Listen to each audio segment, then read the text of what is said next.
Kabanong, kilalanin niyo na lang po ko sa pangalang Roman. Kilala ang pamilya namin bilang isa sa pinakamayamang angkan sa Negros noon. Wala pa man ako sa mundo, talagang gintong kutsara na ang ginagamit ng mga kamag-anak ko.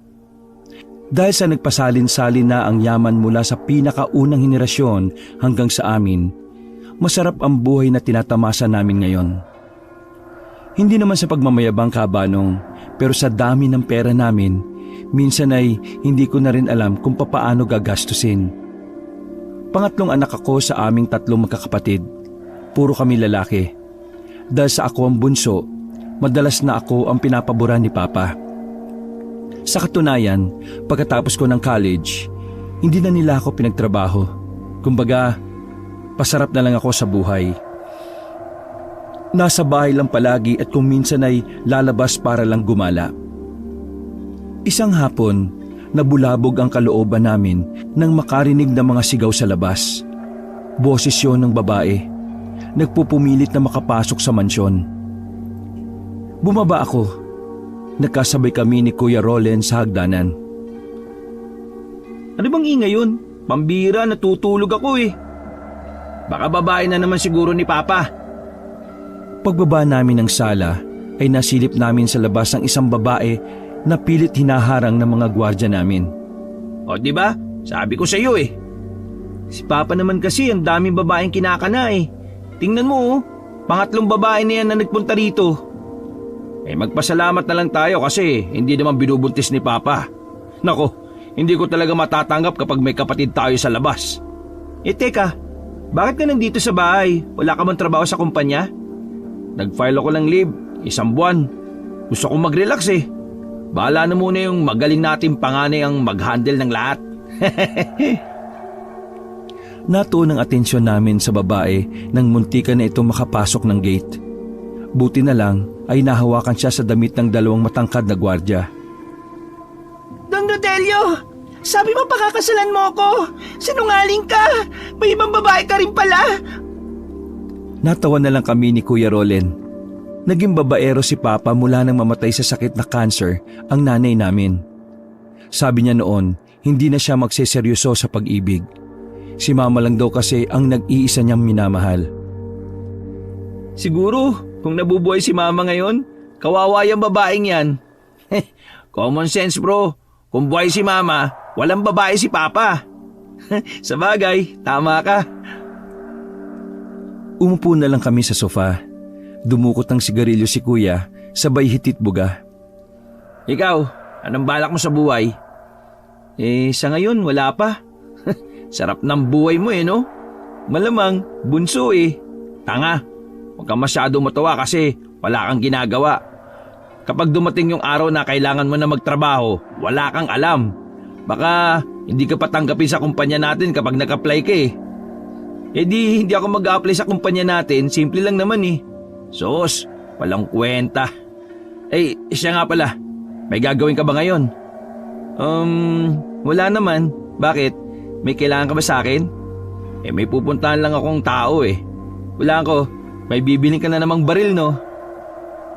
Ngumiti si Kuya Roland sa akin. Sa aming lahat, ako lang kasi ang nakakaalam ng sikretong pangungulekta niya ng baril. Hindi naman niya yung ginagamit. Sadyang gusto lang niya ng baril. Bata pa lang kami, hilig na niya ang mga baril Oo, may nakausap ako. Galing pang Canada yung baril na yun baka maunahan pa ako kaya kukunin ko na. Kailan ka ba bubukod ng bahay para naitatago mo na ng maayos ang baril mo? Kapag sinabi mo kay Papa yung sikreto ko, tsaka ako bubukod. Bakit ko naman sasabihin? Gusto pa kitang i-blackmail no? Nagtawanan kaming pareho. Maya-maya ay lumabas na rin kami. Sumakay kami sa kulay puting sasakyan ni Kuya Rolen. Hindi ko alam kung saan kami pupunta, pero ang sabi niya ay medyo malayo-layo. Dulo na yata ng bayan. Kaya natulog na lang muna ako sa backseat. Paggising ko, nakatigil na kami sa gilid ng daan. Napansin ko na walang gaanong dumadaan na sasakyan doon. Parang liblib. Nakita ko si Kuya Roland sa labas. May kausap siyang lalaki na nakasandal sa isa pang sasakyan. Nagkaabutan sila ng bayad at ng baril. Pagkatapos nun, agad na rin bumalik ng sasakyan si kuya. Dala na niya ang mahabang baril na nakalagay sa mahaba ring case. Oh, gising ka na pala. Eto na yung baril oh. Dito ko na sa tabi ko ilalagay ito ha. Ang haba naman yan. Goods naman, di ba? Oo naman. Parang siraulo nga lang yung binilan ko eh. May binibenta pa siyang isang baril. Parang baril ng Kastila na lumang-luma na. Pangpatay daw ng aswang. Sandali akong natameme nang marinig ang sinabi niya. Eh ano naman ang gagawin ko sa baril na yun, di ba? Isa pa, hindi naman ako naniniwalang may aswang eh. Parang tanga. Namimilit eh. Ngayon lang rin ako nakarinig na may baril palang pamatay ng aswang. Eh ako din naman. Pero modus lang yan. Kagawa-gawa sila ng kwento para makapabili ka. Ibahin nila ako, no? Alam ko kung anong baril lang mas may kwenta. Eh mali mo, sa kinilalagyan natin ngayon may aswang. Gusto mong subukan ko sa iyo yung baril para manahimik ka? Bugnutin mo naman, biro lang eh. Pinandar na rin ni Kuya Rolin ang sasakyan. Mag-alas 9 na nang makarating kami sa mansyon. Naabutan naming nag-uusap si Papa at Kuya Ranidel. Oh, nandyan na pala kayo. Maupo kayo at may sasabihin ako sa inyo. Kung tungkol sa trabaho, pasensya na pa. Pero ako nakalib ng 1 buwan eh. Maupo muna kayo. Wala ito kinalaman sa trabaho. Ito ay may kinalaman sa pamilya natin. Umupo na rin si Kuya Rolin at nagdikwatro pa ito. Tahimik naman si Kuya Ranidel at kalmadong-kalmado lang ang mukha. Makinig kayong mabuti sa akin. May madadagdag sa pamilya natin. Agad ako nagsalita dahil ang unang pumasok sa utak ko ay ang tita namin na si Tita Beth. Ang tita namin na maarte at napakasama ng ugali. Sa madaling sabi, mata pobre. Naku pa, kung uuwi dito sa mansyon si Tita Beth uupa na lang ako ng bahay. Ayoko makasama yan sa isang bubong, no? Ay nako, ayaw na muna kasi akong patapusin eh. May sinabi na ba ako kung sino? Ito si Ramon. Wala nang ang silbi sa pamilyang to, bastos pa. Hayaan mong matapos magsalita si Papa bago ka magsalita. Wala ka talagang manners. Napayako na lang ako sa sobrang hiya.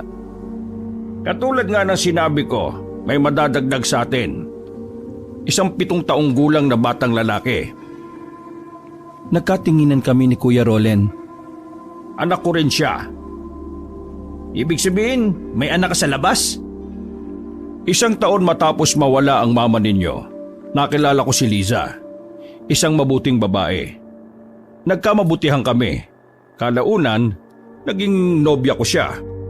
Tumagal kami ng halos 4 na buwan. Bigla na lang niya akong iniwan. Hindi ko alam na buntis pala siya nang hindi na siya nagpakita sa akin. Matagal ko na siyang pinapahanap. Tapos kanina lang, nahanap siya ng mga tao ko. Nagkausap kami at inamin ni Lisa na may anak nga kami. 7 taong gulang na batang lalaki. Kamukhang kamukha ko nung bata pa ako. Hindi natanggap ni Kuya Rolin ang mga sinabi ni Papa. Padabog itong tumayo. At gusto mong patirahin siya rito kasama namin? Hindi ko matatanggap yan pa. Pasensya ka na pero hindi ako makakapayag na makasama ang bunga ng kasalanan ninyo ng babaeng yun. Hindi siya bunga ng kasalanan. Bunga siya ng pagmamahalan namin ni Lisa. Ay, pagmamahal? 1 taon pa lang na namatay si Mama? May bago ka na kaagad? At nagkaanak pa talaga kayo? Rolin, umupo ka. Matuto kang gumalang. Isa ka pa eh. Panganay ka pero wala kang pakialam sa pamilya natin. Paano mo nagagawang tanggapin ng ganon?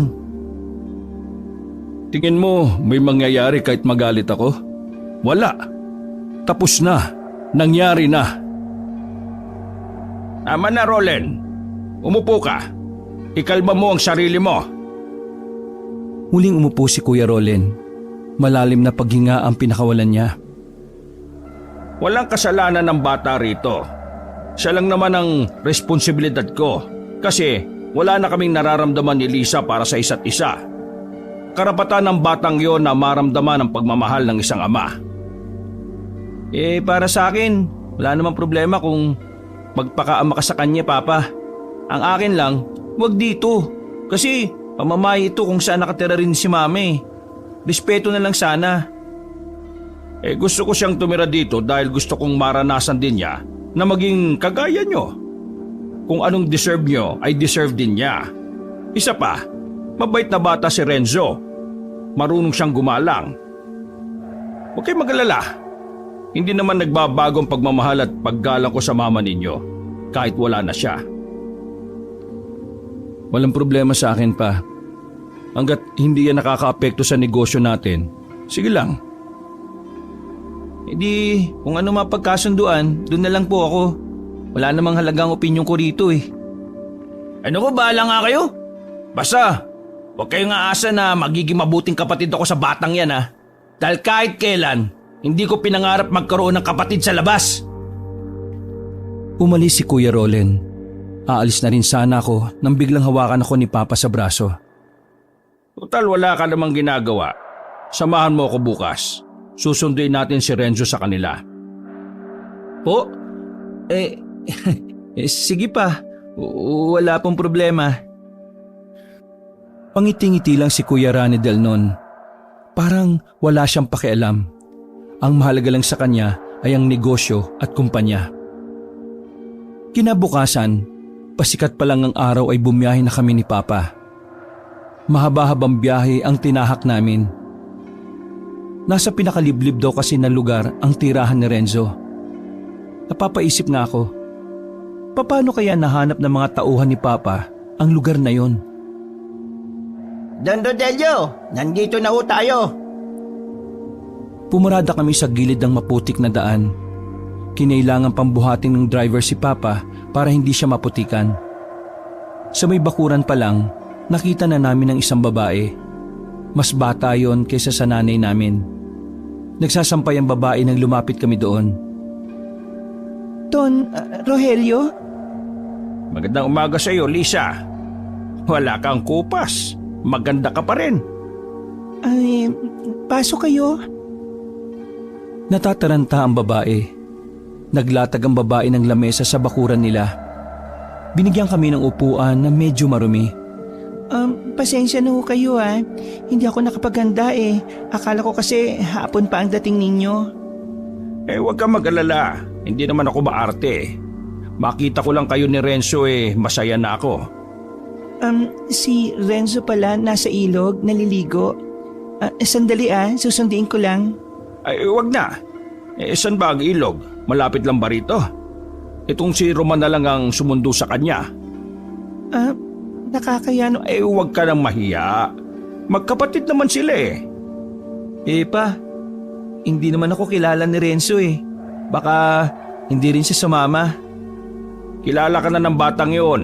Pinakita ko yung larawan mo nung una kong punta rito. Tulad ko, kamukha mo rin siya. Tawagin mo na lang siya at lalapit sa iyo ang batang yon. Mahaba ang buhok niya. Tinuro sa akin ni Lisa kung saan ang daan papunta sa ilog. May binabaan lang ako na daan at makalipas lang ng ilang minuto, may natanaw na akong ilog. Ilang kabataan ang naroon, pero kapansin-pansin ng isang bata na nakabukod sa maraming bata. Pambira. Puro long hair naman ng mga bata rito. Labang barbershop sa lugar na ito. Dahil hindi ko naman alam kung sino si Renzo doon, isinigaw ko na lang ang pangalan niya. Renzo! Supok! Nagtinginan ang lahat ng mga bata. Maya-maya lang ay nagtawanan sila, maliban na lang sa isa. Nilapitan ko ang isang yon na parang nagtataka kung sino ko. Sigurado ako na siya na si Renzo dahil medyo kamukha ko. Pero para sigurado, tinanong ko pa rin siya. Ikaw ba si Renzo? Tumingin-tingin muna ang bata sa akin. Nang mapansin niya na may pagkakahawig kami, bigla na lang siyang ngumiti. Ikaw nga, Kuya Roman! Pambirang memorya ng batang to. Tandaan niya talaga ang mukha ko. Bigla niya akong hinawakan sa kamay. Sabik na sabik niya akong tinanong. Kuya, kasama mo po si Papa Rodelio? Oo. Pinapasundo ka nga sa akin Tara na. Umuwi ka na at magpalit ng suot. Nang paalis na kami, nakatingin sa amin ang mga batang nandun.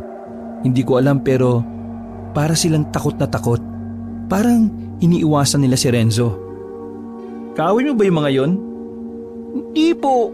Takot lang po talaga sila sa akin. Ha? Bakit? Kasi po astig ako eh. Ngumisi ako. Hindi ako makapaniwala na parang minana niya yata ugali ni Kuya Rolen. Pagbalik namin sa bahay nila, ay nakaimpake na ang mga gamit ni Renzo. Minadali ni Liza ang pagpapalit ng damit ng bata. Wala nang suklay-suklay. Anak, sasama ka na sa papa mo ha. Maganda ron. Marami kang laruan. Hindi ka rin magugutom. At makakaiwas ka na rin sa mga batang nangaaway sa'yo. Hindi ka po ba sasama, Nay? Hindi anak eh. Kasi nandito ang trabaho ni nanay. Pero pwede ka namang dumalaw dito minsan. Pwede rin naman akong dumalaw din doon. Ay, mamimiss ka agad kita, Nay. Ayos lang yan, nak. Basta papakabit ka dun ha. Yung mga paalala ko sa'yo. Maiyak-iyak na si Renzo. Ako naman ay napapailing na lang. Hindi ako sanay makakita ng drama. Tahimik lang siya habang nasa biyahe na kami. Sa mga sandaling yon, normal na bata ang tingin ko sa kanya. Hindi ko alam na sa pagtira niya sa mansyon ay marami palang mangyayaring kababalaghan. Visit! Sino pumatay sa mga kuneho ko? Sino? Umaga nun, galit na galit si Kuya Rolen galing sa kabila naming bahay kung saan naroon ang mga alaga naming hayop. Napatigil sa pag-uusap sandali si Papa at Kuya Ranidel at kami naman ni Renzo ay sandaling napasilip sa kanila habang nandun naman kami sa dining area. Ay, Rolen, ibaba mo nga yung boses mo. Sinong hindi sisigaw? Pinatay ang mga alaga kong kuneho. Ulo na lang natira eh. Kahit patingnan nyo. Pinuntahan namin nila Papa ang kabilang bahay. Naabutan namin ang mga kuneho na talagang ulo na lang ang natira. Puro dugo na ang kulungan. Now tell me, sino magre-relax sa ganyan? Kabibili ko lang sa mga yan nung nakarang araw tapos ganyan? Bago ka magmaktol na parang bata dyan, imbestigahan mo na lang. Walang magagawa yung init ng ulo mo pati kami iniistorbo mo. Huwag kang makialam dito. Hindi kita kinakausap. Mag-focus ka na lang sa negosyo natin kasi mukha kang pera. Tama naman si Ranidel Ipapaimbestiga natin to. Baka mamaya hindi natin alam may nakapasok na palang siraulo dito. Malaman ko lang kung sino gumawa niyan. Pupugutan ko rin ang ulo. Padabog na umalis si Kuya Rolen. Kahit si Papa ay kinabahan din sa huli niyang sinabi. Iba kasi talagang magalit si Kuya Rolen. Talagang kaya niyang pumatay ng tao kapag sinagad ang pasensya niya. Naiwan kami ni Renzo sa mga alaga naming hayop. Napansin ko na tahimik lang siya habang pinagmamasdan ng mga hayop doon. Uy, kaya ikaw huwag kang makikilam sa mga gamit ni Kuya Rolen. Tandaan mo, galit sa'yo yun. Una pa lang, ayaw niya sa anak sa labas Nakakatakot siya. Pero mas nakakatakot ako pag ako nagalit. Ha? Anong pinagsasabi mo? Kasi nga maangas ako Baliw din pala itong batang to. Tara na nga, tuturuan pa kitang magbase. Nung araw na yon ay may mga dumating pang kakilala nila Papa na pulis sa bahay. Inimbestigahan ang nangyari sa mga kuneho. Pero ang sabi nila, mabangis na hayop daw na gaya ng baboy ramo ang dumali. May mga nakita daw kasi ang mga pulis na baka sa mga kalmot sa mga kulungan. Pero duda doon si Kuya Rolen. Sigurado ba kayo? Mabangis na hayop? Tapos natanggal yung mga kandado ng kulungan? Maingay sa bahay ng mga sandaling yon. Hanggang sa sumapit ang gabi. Hindi pa rin matahimik ang kalooban ni Kuya Rolen. Kulang na lang magwala siya. Dakong 9:00 ng gabi, hinatid ko na rin si Renzo sa kwarto niya. Maaga akong natulog noon. Binuksan ko ang bintana kaya sarap na sarap ang tulog ko. Kaso, bandang 3:00 ng madaling araw, Naramdaman ko na lang na parang may asong umaangil sa labas. Papikit-pikit mata pa ako nang bumangon ako. Dumungo ako sa bintana, pero biglang nawala ang tunog ng pag-angil. Akala ko nung una nananaginip lang ako. Kaya naman bumalik na lang ulit ako sa higaan. Pero wala pang ilang minuto, narinig ko ang tila nagkakagulong mga alagang hayop namin sa kabilang bahay. Malapit lang kasi yun sa mansyon. Idagdag pa na sobrang tahimik kaya dinig na dinig ko talaga. Ano ba? Nagmamadali kong kinuha ang jacket na nakasabit sa pintuan. Lumabas ako sa silid ko at nakasabay ko si Kuya Rolen na may dala-dala ng baril. Uy, makita yan ni Papa. Wala akong pakialam. Papatayin ko yung hayop na yun. Narinig din kasi ni Kuya Rolen ang tila mabangis na hayop na yon. Dalawa kaming pumunta doon. Naabutan naming patay na ang alagang manok ni Papa na isa. Yung pinakamalakas na manok pa talaga ang dinali. Leeg, ulo, paa na lang ang natira. Talagang sinimot. Ha? Anong klaseng hayop kaya yung gumawa nito? Parang gutom na gutom ah. Wisit talaga. Diyan ka lang ah. Saan ka pupunta? Tutumbukin ko tong direksyon na to. Baka nandito pa yung hayop na yon. Uy, baliw ka ba? Gubat na yan, baka matuklaw ka ng ahas. Hindi na niya ako pinakinggan, Kabanong. Tumakbo siya patungo doon. Bumalik na lang din ako sa mansyon. Gigisingin ko sana si Papa pero nagising siya sa malakas na putok ng baril na umalingaw-ngaw. Ano yon? Bakit may nagbabarilan? Si Kuya Ranidal din ay napabangon at nakita-kita kami sa sala. Pa, si Kuya Rolen kasi hinanap dun sa kabilang bahay yung hayop na pumatay sa kuneho. Ngayon, manok mo naman ang pinatay. Ano? Pinuntahan naming tatlo ang mga alagang hayop namin. Napamura na lang si Papa sa kanyang nakita. Pero mas nagulat kami nang makita namin si Kuya Rolen na duguan na ang braso ng makabalik. Pa, hindi hayop yun. Agad naming dinala si Kuya Rolen sa sala. Tinawag ko naman ang personal nurse namin na malapit lang din sa mansyon nakatira. Nalagyan naman ng first aid ang sugat ni Kuya Rolen. Hindi naman sobrang lalim. Kalmot lang daw yon. Kalmado na siya nung mga sandaling yon. Kaya nakapagkwento na rin siya kung ano ang nangyari. Malakas ang inala ko. Hindi hayop yon. Naramdaman ko yung kamay niya sa braso ko eh. Maliit lang yung kamay. Magaspang. Parang bata. Pero mabangis. Sinasabi mo ba kuya na aswang yung umatake sa'yo? Nagsalubong ang kilay niya. Aliw ka ba?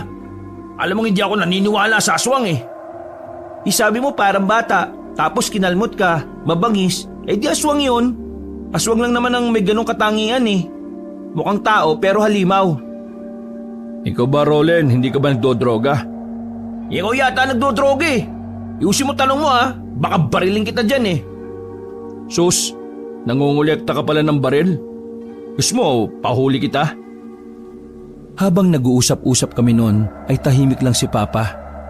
Nakatingin sa ibaba at parang malalim ang iniisip. Parang may pangamba sa mukha niya. Nakakapagtaka na hindi man lang siya nag-alala kay Kuya Rolen. Pagtingin ko naman sa hagdanan, nakita ko na nakasilip doon si Renzo. Pero agad din naman siyang umalis nang makitang nakatingin ako. Tumayo ko at pinuntahan ko si Renzo. Isasarado na sana niya ang pinto pero naabutan ko siya. Renzo, bakit po? Bakit gising ka pa? Narinig ko po kasi yung putok ng baril kanina eh. Kala ko po nag-aaway kayo. Wala yun. Matulog ka na at bukas ng hapon pupunta tayo sa mama mo. Po? Talaga po? Oo, sige na matulog ka na. Kulit mo. Ako na mismo ang nagsarado ng pinto. Ay, nako. Batang to talaga oh. Kinabukasan, tinanggal na sa trabaho ang dalawang gwardya namin. Nagalit si Kuya Rolen kasi wala man lang silang nararamdaman sa gabi. Ayun pala, mga tulog. Inilipat namin ang alaga naming hayop sa farm. Pinagawa ng pansamantalang kulungan doon. Kampante na si Papa na hindi na magagalaw ng kung anumang nilalang ang mga alaga namin doon. Sa farm kasi ay may mga tao kaming nakatira din doon. Habang nag-uusap-usap kami sa sala, biglang pumasok si Renzo. Umiiyak at tumakbo paakyat sa taas. Oh, ano nangyari doon? Sige pa, maupo ka lang. Ako nang bahala kay Renzo. Sige, pasikaso na lang yung kapatid mo. Baka may nakaaway na naman ng batang yan sa labas. Ay naku, patahimikin mo nga yan. Bubusalan ko yung anak mo na yan sa labas eh. Pagpunta ko sa kwarto ni Renzo, naabutan ko siyang kamot ng kamot sa katawan. Dahil sa kaputian niya, kitang-kita ang kanyang pamumula. Uy, anong nangyayari sa'yo? May allergy ka ba? Nagsaklob lang ng kumot ang bata. Ayaw niya magpahawak sa akin. Kaya naman bumaba ulit ako at si Papa na ang pinasikaso ko. Pa, pabalikin mo nga yung nurse natin. Mukhang may allergy si Renzo eh. Puntahan ko yung mga kalaro niya ay tatanong ko kung meron silang pinakain kay Renzo. Laking abala talaga yung batang yan oh. Palayasin nyo na nga yan dito. Ay, manahimik ka nga. Nakausap ko ang mga batang kalaro ni Renzo sa bakanting lote sa tabi ng palayan. Umamin ng isang bata na pinahiran sa braso ng bawang si Renzo. Naghaharutan daw kasi sila noon. Naging okay din naman kaagad ang bata. Pero ang gumugulo sa isip ko noon ay pwede palang maka-allergy ang bawang. Napagtanto ko na kaya pala ayaw ni Renzo ng pagkain na nilalagyan ng bawang. Nang makabalik ako sa loob, wala na sila sa sala. Nadatnang ko si Papa na kinakausap si Renzo sa kwarto niya. Hinayaan ko na lang sila at si Kuya Role naman ang pinuntahan ko. Naabutan ko naman siyang naglalagay ng bala sa shotgun niya. Alam na ni Papa yung sikreto mo? Pakialam ko. Ang gusto kong mangyari, mapatay ko yung nilalang na yon. Sigurado ka bang parang tao yung umatake sa'yo? Oo nga, paulit-ulit ka. Aswang yung kuya eh. Ang kulit mo. Hindi nga ako. Kahit hindi ka naniniwala, malaking chance na aswang yun. Try mo magbasa-basa ng article tungkol doon. Tumayo si Kuya Role na tumarap sa akin. Tumitig siya sa akin ng seryoso.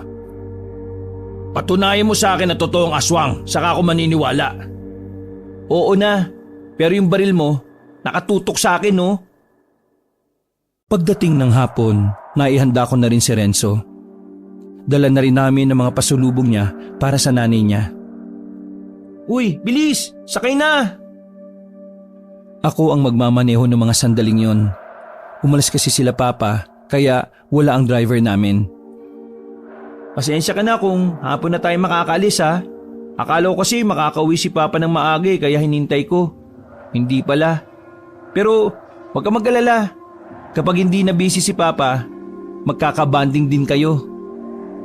Kuya, bakit mabait ka sa akin? Si Roland, galit sa akin. Si Kuya Ranedel, walang pakialam. Bakit ikaw mabait? Sa totoo lang, na-realize ko na wala ka namang kasalanan sa lahat eh. Kaya bakit ako magiging malupit sa'yo? Anak ka rin naman ni Papa, kapatid kita, di ba? Ang bait mo naman. Sus, huwag ka nang magdrama dyan. May unan at maayos na kumot ba sa inyo? Naisip ko kasi na kinabukasan na lang tayo umuwi para mahabang oras ang meron kayo ng mama mo. Meron naman po, kaso amoy alikabok yun eh. Langya, ayos na yun. Pinandar ko na rin ang sasakyan. Nakatulog na si Renzo sa sobrang haba ng biyahe. Takong 6:00 na ng gabi nang makarating kami sa lugar nila. Lumubog pa ang gulong ng sasakyan namin dahil sa sobrang putik. Umuulan din kasi noong mga sandaling yon. Halika, kakargay na kita. Ilang metro na lang naman eh, lakarin na natin. Hinayaan ko na lang ang sasakyan doon. Nagsaklob kami ng jacket ko. Pagdating namin sa bahay nila, ay biglang mas lumakas ang ulan. Sumilip ako sa loob ng bahay pero walang tao. Wala si Aling Lisa. Oh, nasa kaya ang nanay mo? Baka po dumiskarte lang. O sige, hintayin na lang natin dito. Maayos naman ang loob ng bahay nila kahit nayari lang sa kawayan. Malinis ang lapag at talagang mukhang regular na naglilinis ang nanay ni Renzo. Halos kalahating oras na ang nakakalipas pero wala pa rin si Aling Liza. Naiinip na ako noon, lalo na't naiwan ko pa lahat ng mga dala namin sa sasakyan. Hindi rin naman ako makalabas dahil sobrang lakas na ng ulan. Renzo, umaalis ba talaga ng ganitong oras ang nanay mo? Minsan lang po. Kung mamaya wala pa ang nanay mo, kukunin ko na yung pagkain doon sa sasakyan na. May payong ba kayo rito? Naku, wala po eh. Ay, yun lang. Akala ko noon ay hindi ko na makukuha ang dala naming pagkain. Buti na lang ay medyo tumila na ang ulan. Tinanggal ko ang sapatos ko at nanghiram ako ng tsinelas. Tumakbo ako papunta sa sasakyan. Kakalapit ko pa lang ng sasakyan nang biglang may narinig akong boses. Paglingon ko, isang lalaki na nasa edad 50 hanggang 60 ang naroon. Nakapayong siya ng malaki. Ano pong kailangan nyo? Sino ka? Taga saan ka? Sino muna kayo? Galing ka doon? Kilala mo si Lisa at ang anak niyang si Renzo? Kilala ko sila. Bakit to? Gaano mo sila kakilala? Teka, bakit po ba kayo tanong ng tanong? Kilala niyo po ba sila? Kilalang kilala. Sige ho, may kukunin pa ho ako. Hindi mo sila kilala. Ho? Kung ako sa'yo, ilayo mo ang sarili mo sa kanila. Hindi ko ho kayo maintindihan eh. Sila ay mga... Roman? Napalingon kami sa likuran nang marinig ko ang boses na yon. Aling Lisa, nandiyan ka na pala. Kanina pa kami dumating ni Renzo eh. Miss ka na daw niya kaya ito, dumalo kami.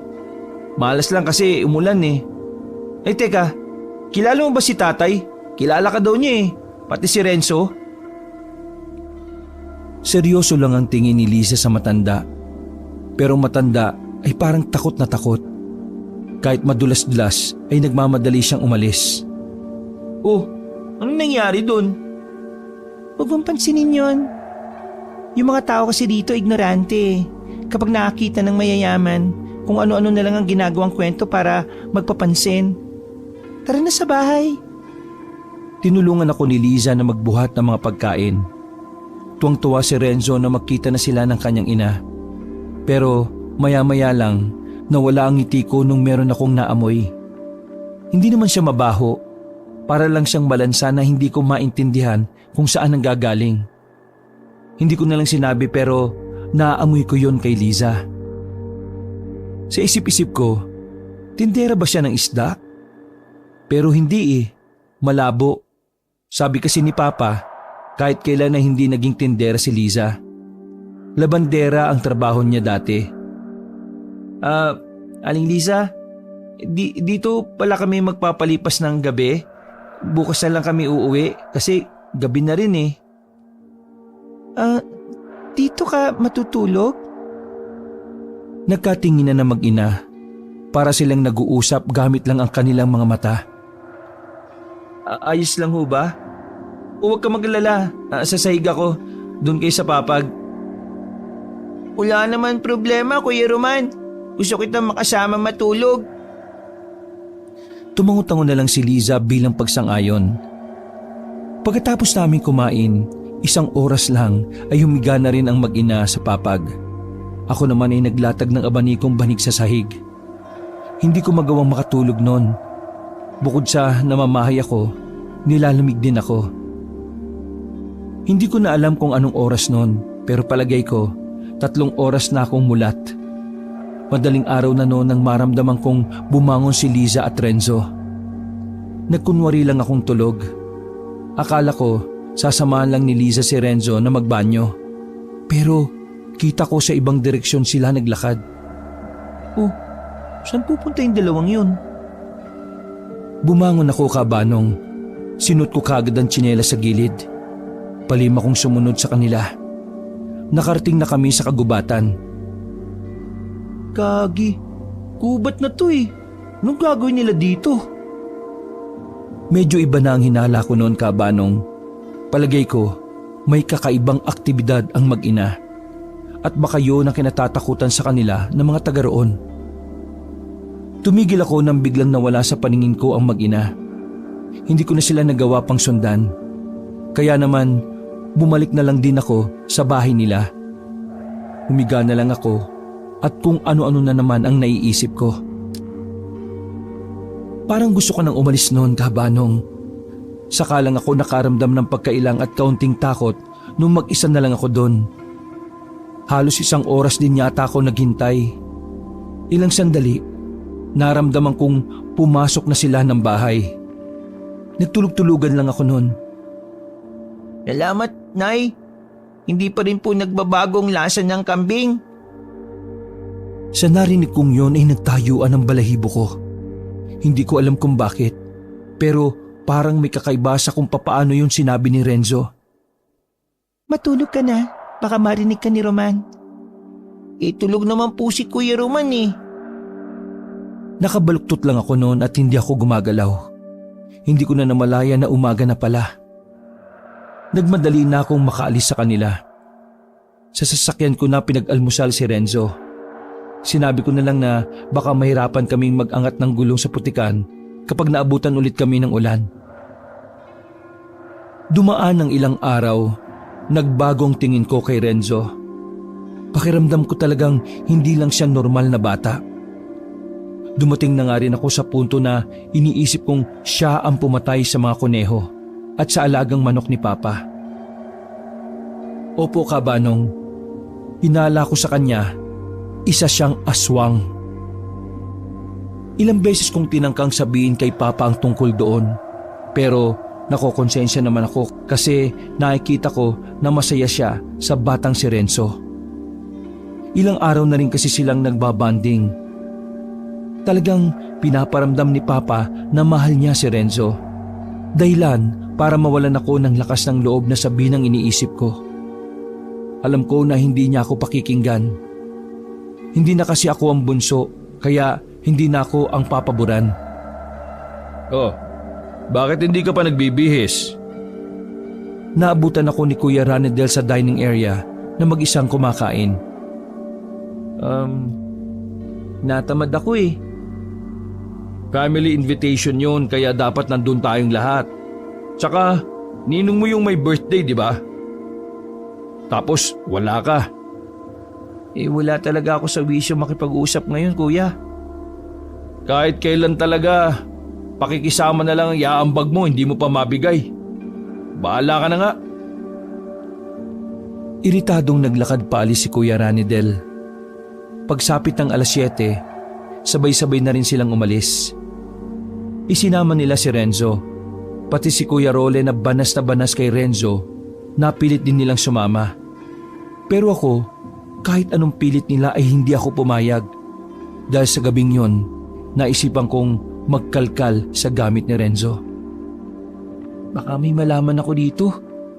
Teka, hindi pa parang kabaliwan na itong iniisip ko? Si Renzo? Aswang? Umiling-iling ako, Kabanong. Pero pwede rin eh.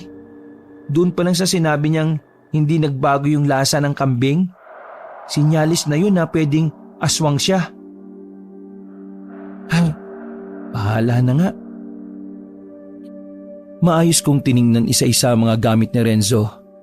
Nung una ay puro damit lang niya ang nakikita ko. Pero nang makarating na ako sa ilalim ng malaking bag niya, may nakapa akong supot na yari sa tela. Ha? Ganito yung pinaglalagyan ng mga diamante sa pelikula. Binuksan ko yun at may mga kakaibang bagay akong nakita doon. May medalyon, pero ang nakaukit na disenyo doon ay mukha ng demonyo na may sungay. Meron din akong nakitang maliit na notebook. Pagbuklat ko, may nabasa akong parang schedule. Nakalagay ang 9 p.m. 12 a.m. at 3 a.m. May nakasulat pa sa ibaba ng mga numero at binasa ko yon.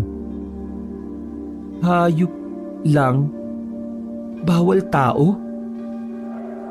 At ang pinakakinilabutan ako kaabanong ay ang nakasulat sa bandang dulo. Renzo, batang aswang.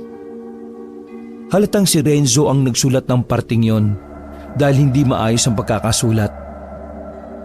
Tama nga ang inala ko. Aswang si Renzo. Ibig sabihin, aswang din si Aling Liza. Teka. Aswang ba si Papa? Kung aswang si Papa, aswang din kami. Ay, ano ba itong pinag-iisip ko? Hindi aswang si Papa. Baka si Aling Liza lang yung aswang. Oo, tama. Si Aling Liza lang talaga. Nagmamadali kong iniligay pabalik sa malaking bag ang mga damit niya. Isang bagay pa ang napagtanto ko. Kaya pala ayaw niyang ilagay ko sa cabinet yung mga damit niya. May tinatago pala siya. Pagkatapos kong ibalik ang damit niya ay aalis na sana ako. Pero biglang napadako ang tingin ko sa ilalim ng kama. Umupo ako at sumilip sa ilalim. Kinapaka pa ang ilalim ng kama hanggang sa meron akong makuhang damit. Nang hilahin at tingnan ko, may mga bahid yun ng dugo. Putik, ito siguro yung damit na ginamit niya nung pinagkakain niya yung kuneho. Ibinalik ko kagad ang damit sa ilalim ng kama. Litong-lito ko noon kabanong kung ano ang gagawin ko. Kapag kasi nalaman ni Kuya Role na si Renzo ang aswang na kumain ng kuneho niya, siguradong papatayin niya si Renzo. Magdodoble ang galit niya sa bata. Mga 11:11 na ng gabi. Matapos ko magmuni-muni sa kwarto, ay bumaba naman ako sa sala. Uupo pa lang ako sa sofa nang dumating ang isa sa katiwala namin sa farm na si Mang Victor. Sir, yung mga alaga niyo sa farm. Takot na takot ang mukha ni Mang Victor kaya alam ko na agad na may masamang nangyari. Malapit lang naman ang farm sa mansyon kaya tinakbo ko na lang. At pagdating ko nga roon, nakahandusay na ang mga manok na panabong. Yung ibang kambing at baboy, may mga kalmot lang. Tingin niyo sir, aswang kaya talaga ang gumagawa nito? Pakisabihan yung ibang tao ni Papa na lumibot sa area. Kahit na anong bakas ng salarin na makikita nila, sabihin kaagad nila sa akin. Bilis na! Kumilos agad si Mang Victor. Sandali naman akong nag-inspeksyon sa kulungan ng mga hayop. Nakakita ko ng isang ribon na kulay itim. Naalala ko na sila Papa ay may ribon palang nakalagay sa leeg. Kasama yon sa formal nilang suot.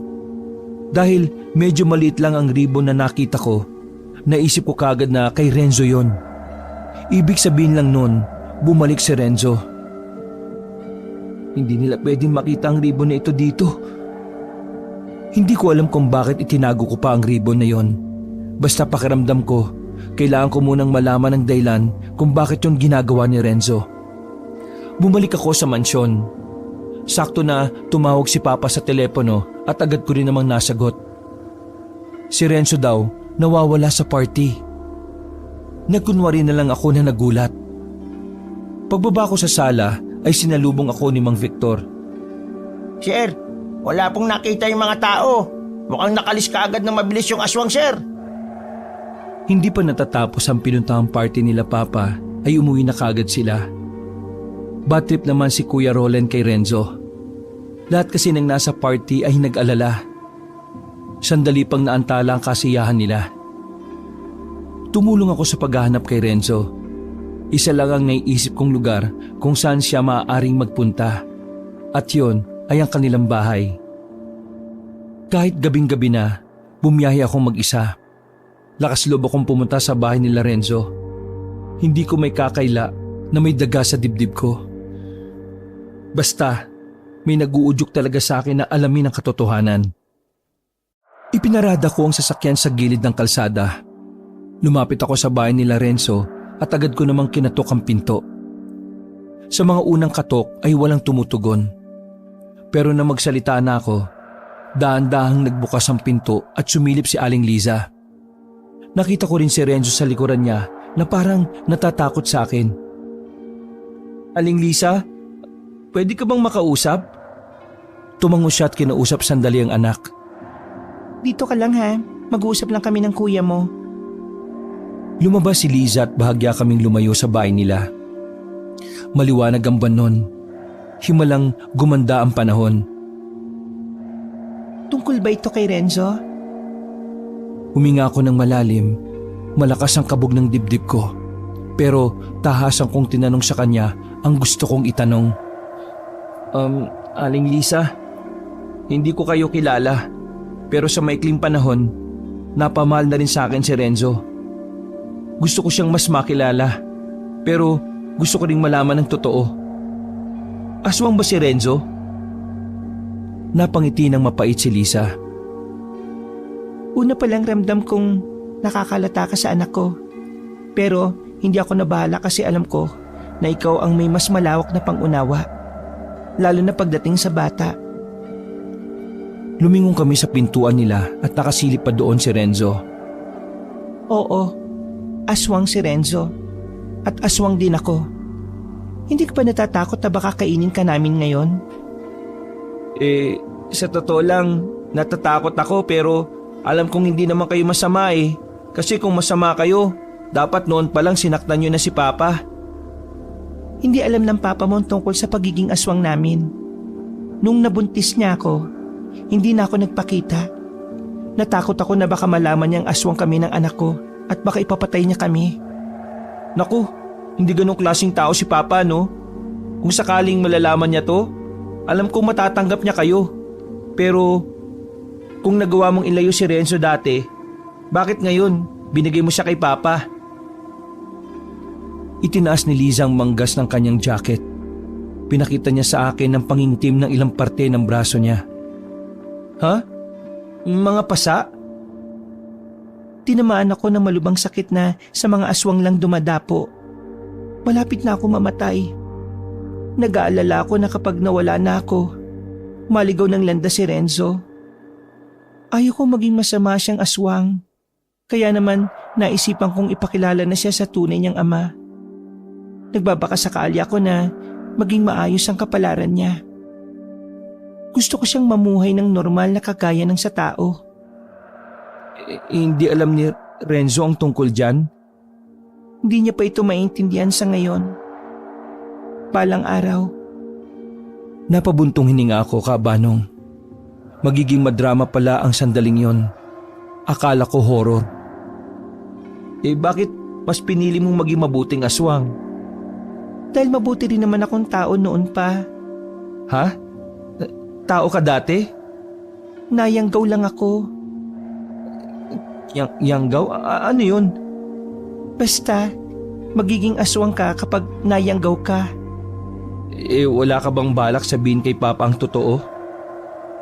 Di ko kaya eh. Hayaan ko na lang na siya mismo ang makaalam. Roman, ikaw lang ang nakakaintindi sa kalagayan namin. Gusto ko sanang humingi ng pabor kung pwede. Sana, kapag wala na ako, gabayan mo ang anak ko. Sandali akong hindi nakapagsalita. Tiningnan ko muna si Renzo na hanggang sa puntong yon ay nakasilip pa rin sa pinto. Kung ano ang kaya kong gawin, gagawin ko. Maging normal lang ang buhay ni Renzo. Maraming salamat. Medyo gumaan ang pakiramdam ko noon, Kabanong.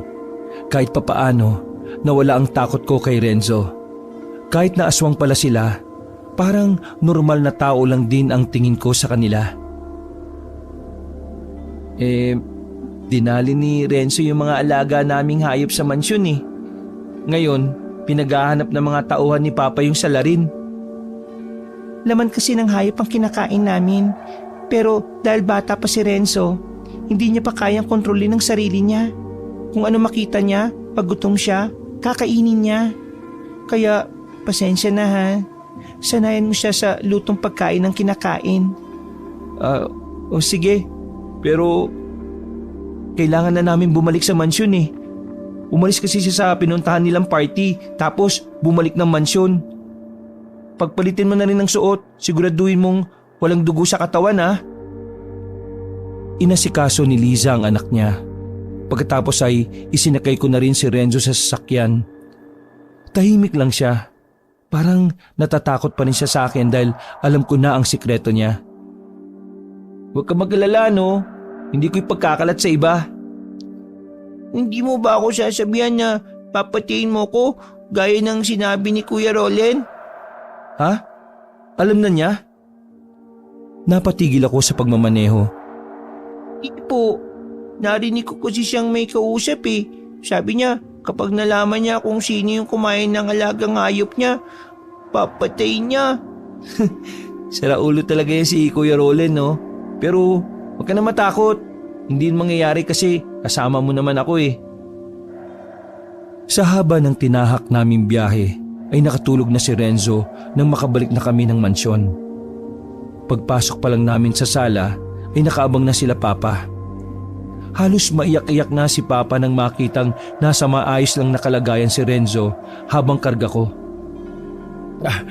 Salamat naman sa Panginoon at ligtas ang batang ito. Diyos ko naman oh. Nakadumi siya sa salawal habang nasa party kanina. Nahiyang lumapit sa'yo kasi baka maamoy siya ng mga tao eh. Kaya ayun, umalis siya, naganap ng mapag-uugasan. Pero sabi niya, sinakay siya ng tricycle driver. Naawa sa kanya kaya binigyan siya ng malinis na damit. Tapos, hinatid siya sa kanto kanina. Ayun, nakita ko siya ngayon lang na naglalakad. Gawa-gawa ko lang lahat ng dahilan na yon, Kaabanong. Pero naniwala namang kagad si Papa. Ilang taon na ba yan? Bakit tumatay pa sa salawal? Ikaw nga tumakay pa sa short ng 11 years old ka eh. Yan ang gusto mo? Oo, tama na yan mga kuya. Magpahinga na lang tayo no. Pagod kayong lahat kakaisip, alam ko yun. O sige, ako na munang bahala rito kay Renzo. Pa, magpahinga na lang po muna din kayo. Wow! Ano ka, yaya? Napapamahal ka na yata sa batang yan ah. Hindi ko na sila pinansin. Hinatid ko na lang si Renzo sa kwarto niya. Kinabukasan, maaga pa lang ay marami ng pinalutong pagkain si Papa. Wala namang okasyon pero halos mapuno na ang lamesang mahaba. Papikit-pikit mata pa akong lumapit kay Papa at nagtanong, Pa, anong meron? Birthday mo ba? Wala lang. Gusto ko lang magdiwang kasi nandito na ulit si Renzo. Pa, siya nga po pala. Nasabi na ba sa inyo ni Mang Victor yung nangyari sa mga… Hayaan mo na yon. Makakabili pa naman ako ng mga bagong manok eh. Gusto ko lang magsaya. Ayaw ko muna mag-isip ng aswang-aswang na yan. Pero pa, sandali lang iihi lang ako. Nakapagtataka ang saya ni Papa noon. Hindi ako makapaniwala na ayos lang sa kanya na nalaga sa mga pambato niyang manok. Samantalang, dati, noong bata kami, pinaluluhod niya pa kami sa munggo kasi napakain ko ng watusi yung isa niyang manok. Mamahalin ng mga manok yun ah. Ayos lang talaga sa kanya. Seryoso? Kaming tatlo lang ni Papa at Renzo ang nasa bahay noon. Wala ang dalawa kong kuya. Sabay-sabay kaming kumain. Nagtaka nga ako noon kung bakit parang matatabang ang ulam. Parang wala ring halong bawang. Kinagabihan, bigla na lang kaming niyaya ni Papa na lumabas. Dadalhin daw kasi namin si Renzo sa plaza. Hindi ko nga alam kung bakit pati si Kuya Ranedel ay sasama. Samantalang napaka-busy noon sa negosyo. Si Kuya Roland din, pinilit ni Papa. Bakit kasama pa ako eh? Magpaplasa lang naman kayo. Yang tiyanak na yan na lang isama nyo. Bakit kasama pa kami? Sige na naman, Roland. Gusto ko lang na kompleto ang pamilya natin. Wala akong gagawin doon oh. Matatapos na yung leave ko kaya ilalaan ko na lang sa sarili ko. Sige na, pagbigyan mo na ako. Malay mo, ito na pala yung huling magkakasama tayo. Parang may anghel na dumaan at biglang natahimik ang sala. Nagkatinginan kami magkakapatid. Uy pa, ano bang pinagsasabi mo? Kuya, sumama na kasi para hindi na magdrama tong si Papa. Ay nako, bad trip. Uy Renzo, di porki sasama ako matatanggap na kita ha. Sasama lang ako para kay Papa, hindi para sa'yo. Opo, basta sabay po tayong tatai sa short ha. Uy, pasensya na kuya, naikwento ko sa kanya eh. Pinagmumura ako ni Kuya Roland noon. Ang saya-saya lang namin noon, pero hindi ko inakala na may nakaabang pala sa aming kamalasan. 2 sasakyan ang ginamit noon, kahit na kasya naman kaming lahat sa isa lang. Hindi ko alam kung anong trip ni Papa noon. Sila ng driver niya ang nasa sasakyan na nasa unahan naman namin. Tahimik lang kaming bumiyahe. Sinusundan lang ni Kuya Ranidel ang mga nasa unahan. Maya-maya pa, nagtaka kami ni Kuya Roland kung bakit kami lumiko sa kanan, samantalang sa kaliwa ang papuntang plaza. Oh, bakit dyan tayo dadaan? Lalo mo si Papa, hindi ko rin alam eh. Ang bira oh, hindi naman dyan papuntang plaza. Tanggalin na sa trabaho yung driver na yan. Wala kami nagawa kundi ang sundan na lamang sila Papa. Sa mga nakalipas sa mga sandali, paparating na pala ang magpapabago ng takbo ng buhay namin. Bigla na lang may nag-overtake kina Papa at tumarang sa daan. May mga kalalakiang armado ang bumaba at pinagbababaril sila doon. Kami naman ay nagsiyukuan na lang. Pinatras kagad ni Kuya Ranidel ang sasakyan namin. Bumunggo ang likuran namin sa mga puno. Medyo tumagal ang putukan.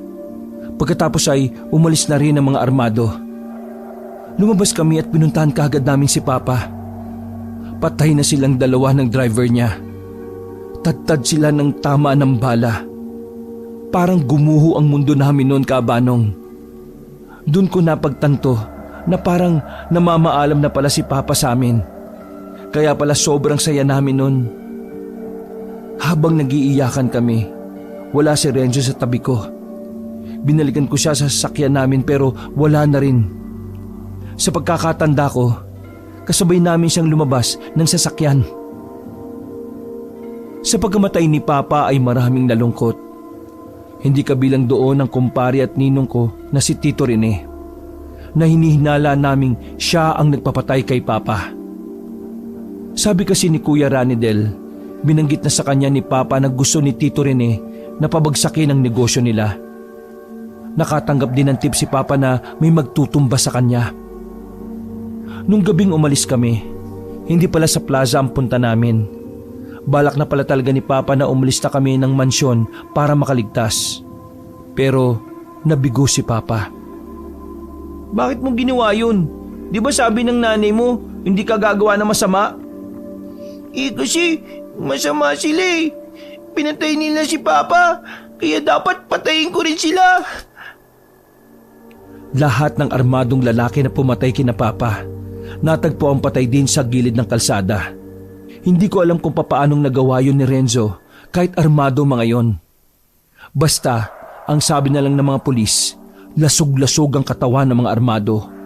Wala silang kaalam-alam na aswang ang gumawa nun. Binabaril nila ako pero hindi ako natakot. Hindi ako takot kasi masama sila eh. Papatayin ko lahat ng may kinalaman sa pagpatay kay Papa. Hindi ko sila mapapatawad.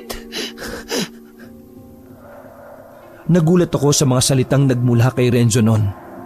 Parang matanda na siya akong magsalita. Nung pagkakataon na yon, Kabanong, nakita kong biglang nagbago ang kulay ng mata niya. Humaba rin ang kuko niya at naglabasan ang makakapal na ugat sa mukha niya. Renzo, makinig ka sa akin.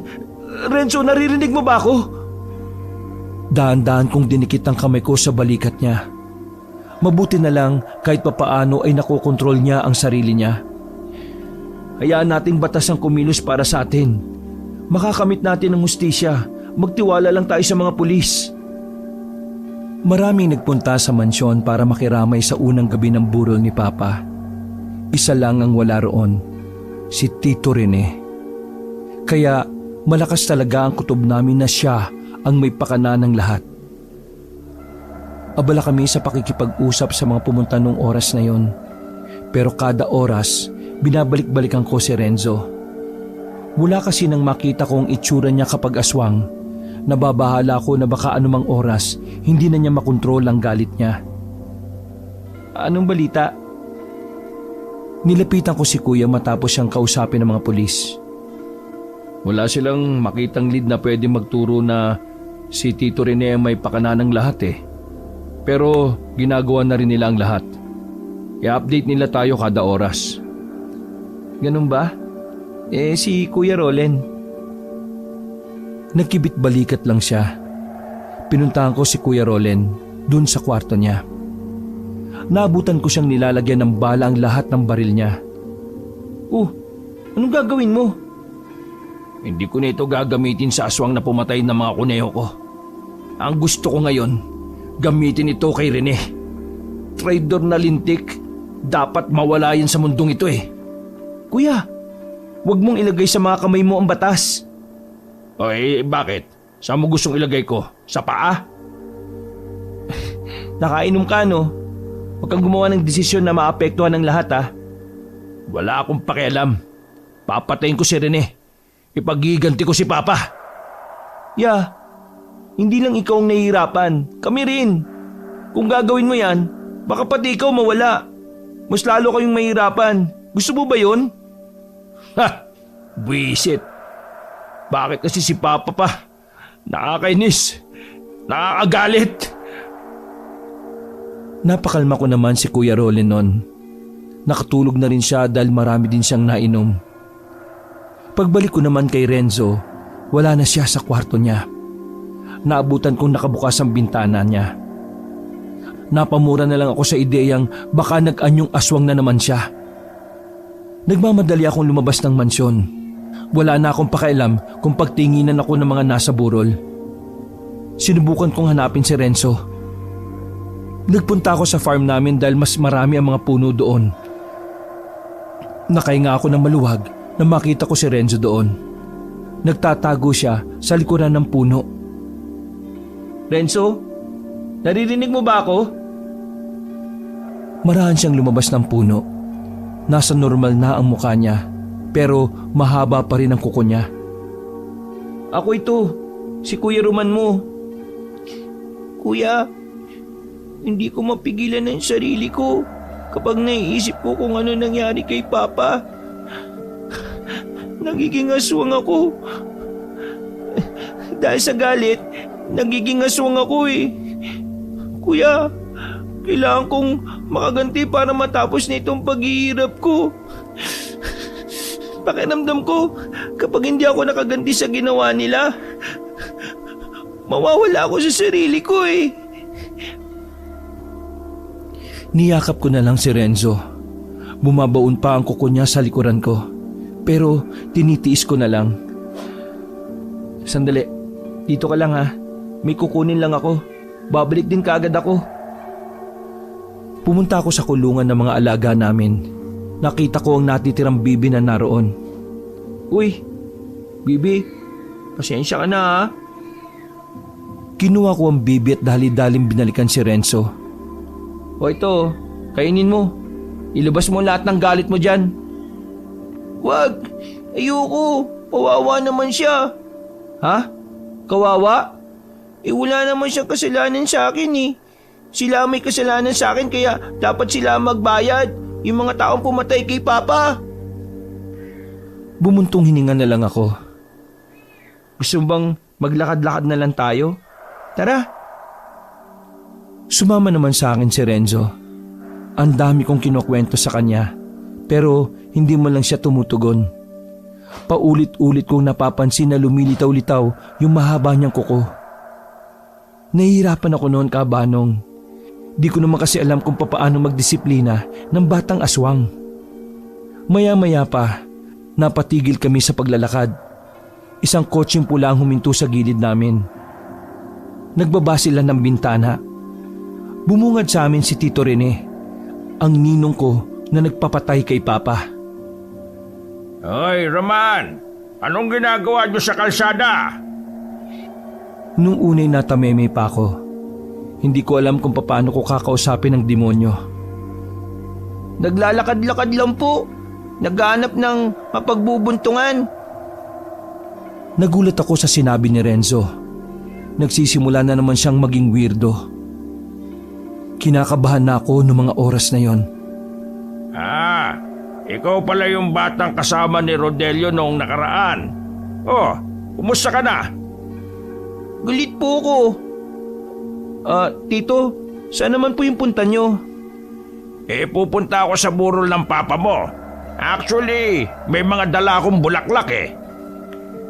Nakangiti pa siya na parang hindi siya nawala ng kumpare.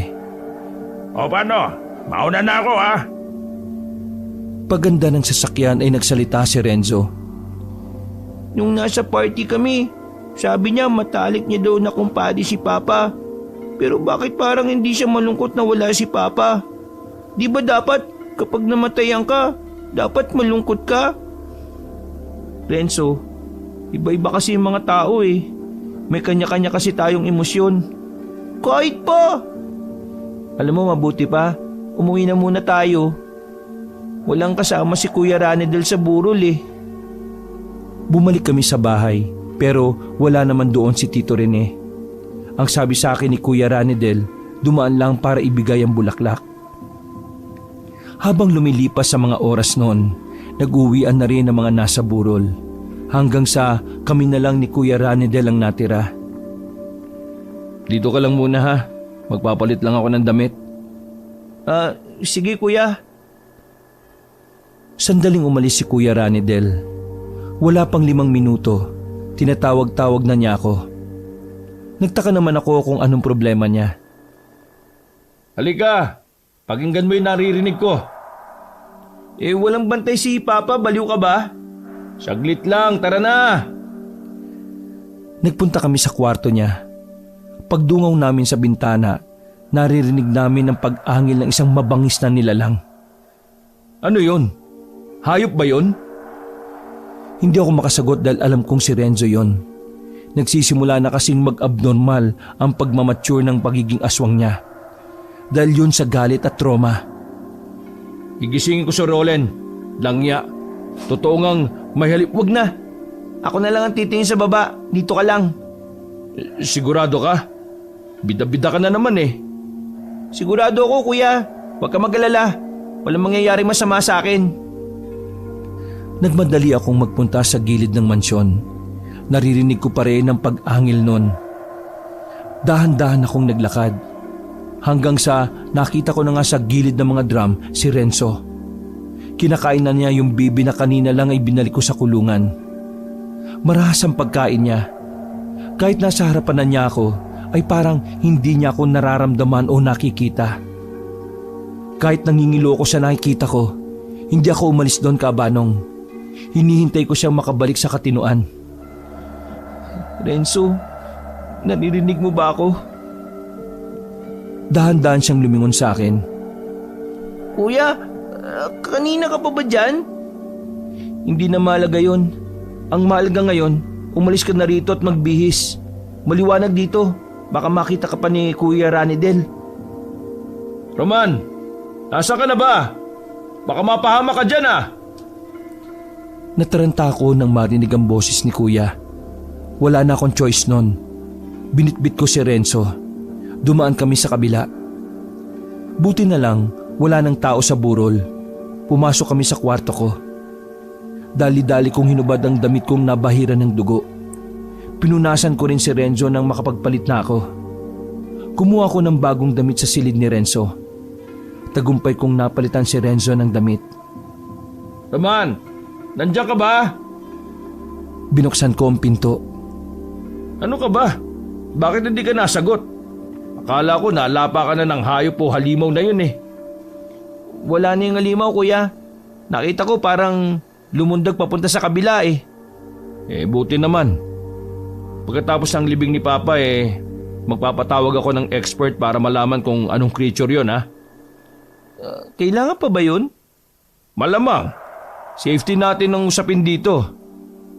Nakita mo naman ang nangyari sa mga alaga natin, di ba? Teka. Bakit nandito yan si Renzo? Hindi po kasi ako makatulog na mag-isa eh. Ay nako. O sige na. Samahan mong matulog yan at ako na magbabantay kay Papa. Nakahinga ako ng maluwag nang lumabas na rin ng silid si Kuya Ranidel. 3 araw ang nakalipas. Dumating na rin ang araw ng libing ni Papa. Siyempre kabanong, hindi namin maiwasang hindi mapaiyak. Hanggang sa puntong yun kasi, wala pa ring ebidensya para madiin si Tito Rene. Lahat kami ay nagiiyakan maliban lang kay Renzo. Nakasarado ang maliit niyang kamao. Galit na galit siya. Pagkatapos ng libing ay diretso na kami sa bahay. Sobrang tahimik ng mansyon mula nang nawala si Papa. Nasa sala lang kami magkakapatid. Si Renzo naman ay umakyat na sa kwarto niya. Wala pa rin bang magandang balita sa kaso ni Papa? Kapag ako nainis ako na ang gagawa ng paraan. Ikalma mo nga yung utak mong sabog. Akala mo ikakatuwa ni Papa yung iniisip mo? Bulok ang justice system natin dito sa Pilipinas Hanggang kailan tayo maghihintay? Kuya, magpahinga na muna tayo. Paggising nyo saka tayo mag-usap-usap. Itinulog ko na lang ang sama ng loob ko nung hapon na yon. 8:00 na ng gabi nang magising ako. Nagiinom sa sala si Kuya Ranidel at Kuya Rolen. Halika rito, good boy ng pamilya. Tumabi ako kay Kuya Ranidel. Shot ka raw, sabi ni Papa. Baliw kayo. Anong oras na Kumain na ba si Renzo? Renzo? Sino yun? Kanina pa kami nandito. Hindi naman siya bumababa Hindi niyo naman kasi tinatawag Medyo nainis na ako noon. Kaya ako na mismo ang umakyat sa taas para sunduin si Renzo. Pero nang buksan ko ang pinto niya, wala na naman siya roon. Nagsimula na ako mataranta. Bumaba ulit ako. Kuya, wala si Renzo. Hindi nga bumaba dito, kulit. Dumaan siya sa bintana. Kailangan niya makabalik dito. Ano bang problema mo? Bakit ka natataranta? Baka nandyan lang sa labas yun, naglalaro. Kita mong bata Iba ang kutob ko noon, kabanong. At hindi nga ako nagkamali. Bumukas ang pinto namin at pumasok si Renzo. Duguan ng mga kamay. Ganon din ang kanyang katawan. Parang nawala ang tama ng 2 kong kuya. Renzo! Bumagsak siya sa sahig. Nakita namin na meron siyang tama ng baril sa bandang tagiliran. Mga kuya, patay na. Patay na siya.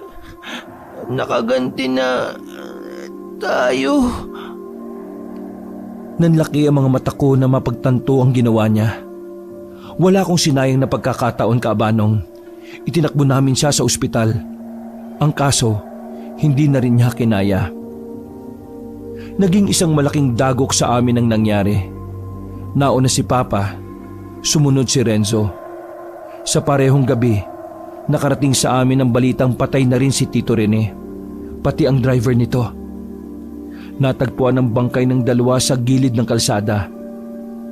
Hindi na namin binurol si Renzo dahil baka may makaalam pa na aswang siya. Hindi rin kami napagbintangan sa nangyari dahil akala nila away business lang ang nangyari katulad kay Papa. 1 buwan ang nakalipas. Dinalaw namin ang magkatabing puntod ni Papa, ni Renzo at ang ina niyang si Liza. Nung dumalaw kasi ako sa kanila, naabutan kong ilang araw na palang patay si Aling Liza. Nilalangaw na, kaya isinabay ko na sa paglibing kay Renzo. Di ba magagalit si Mama? 4 silang magkakatabi sa puntod na yan? Hindi naman siguro. Bawal namang mag-away sa langit, di ba? Pa, Renzo, patawad Wala akong nagawa Huwag mong sisihin ang sarili mo. Ang itago ang pagkakakilanlan ni Renzo ay sapat na. Sa totoo lang, may kutob na ako na aswang yung batang yan Pero nakikita ko kasi si Papa na masaya siya. Kaya inalis ko yun sa isip ko. Hindi ko inakala na aswang pala talaga siya. Kuya, pagpatuloy natin ang nasimulan ni Papa ha. Para sa kanya at para sa kapatid nating si Renzo. O sige, kahit anak sa labas yan. Next time kapag may dadaling kang aswang sa bahay ha, magsabi ka naman kagad para makapag-adjust naman kami. Nagtawanan na lang kaming tatlo nun. Masakit man ang nangyari sa amin pero kailangan namin magsimula ulit ng panibagong buhay. Dahil alam namin na yun din ang gusto ni na Papa at ni Renzo.